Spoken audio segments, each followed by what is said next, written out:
Dans un quartier défavorisé, un centre hospitalier lutte chaque jour pour offrir des soins à la population, malgré le manque d'équipements, de médicaments et de moyens nécessaires.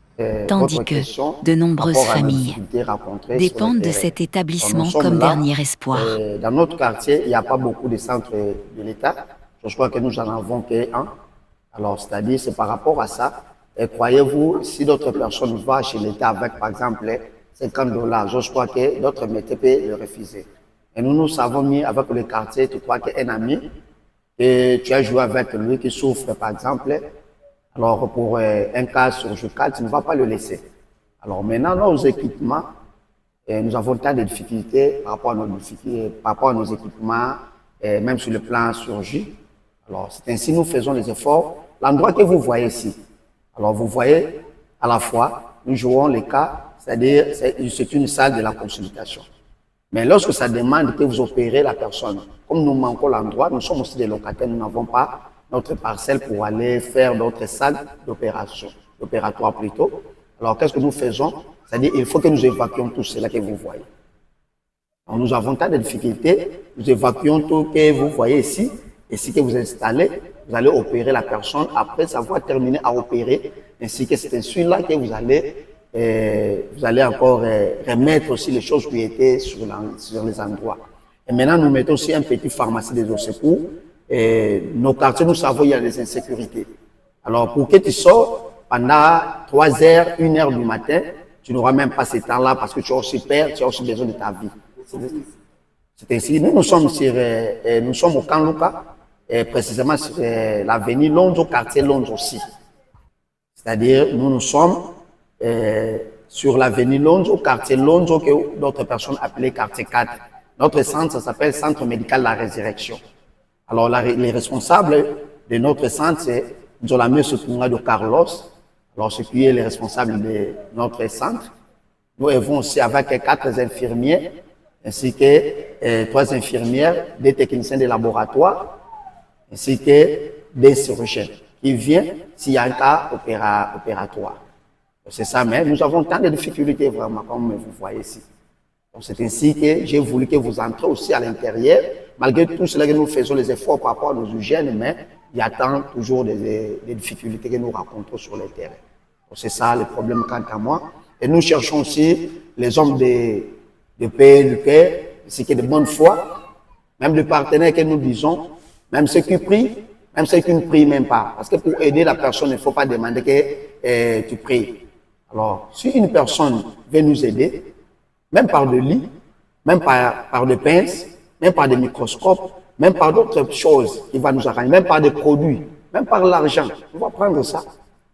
Donc c'est ça que nous demandons vraiment à toute personne qui veut nous aider vraiment, qu'il soit vraiment, voilà, c'est ça. Alors notre numéro de téléphone, c'est plus 243 81 14 76 825. Notre numéro, c'est 090 988 47 67.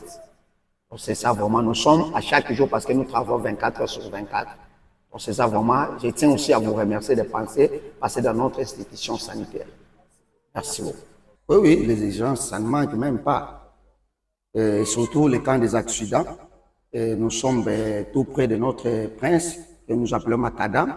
Il y a tant des accidents, surtout c'est des motos. Vous allez constater qu'il y a un grand accident qui demande par exemple la transfusion directement. Vous allez structurer le plaie en cherchant le sang. Alors comme vous manquez aussi le banque de sang dans tout notre quartier, vous êtes censé de renvoyer aussi le cas ailleurs. Voilà. Merci beaucoup. Bon. Comme nous savons, nous sommes ici pour sauver les gens.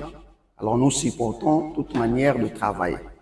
Alors, tu peux encaisser les gens, quelle que soit toute sa qualité, tu vas les soigner. D'abord, nous travaillons avec tant de difficultés. Tant de difficultés. Pourquoi?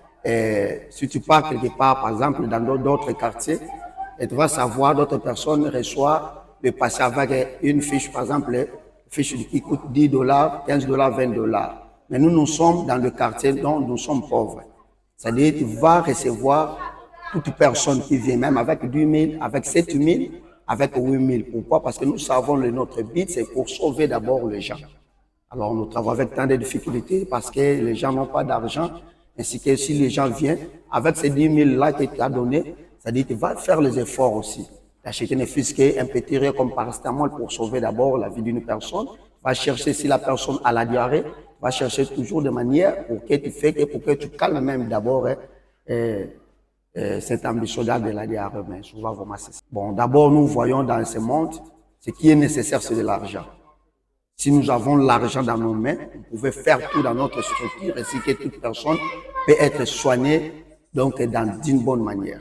Donc, nous manquons l'argent, nous manquons, c'est-à-dire des petites choses pour acheter. Comme je vous parle, par exemple, de l'équipement de laboratoire. Nous avons besoin d'approfondir des examens. Mais comme nous manquons des moyens, alors il n'y a plus moyen vraiment pour aller plus vite, pour aller approfondir des examens de laboratoire. Toute notre quartier, nous souffrons, nous n'avons pas de banque de sang. Et si vous avez l'argent, vous pouvez faire ne fût-ce que quelque chose pour que ça sauve aussi même la population. Mais quant à nous ici, c'est-à-dire si vous manquez le sang, c'est-à-dire vous allez parcourir jusqu'à Bandalunga ou bien à Kitambo pour acheter le sang. Vous voyez que le déplacement que vous allez faire, s'il y a l'urgence, c'est-à-dire vous allez prendre la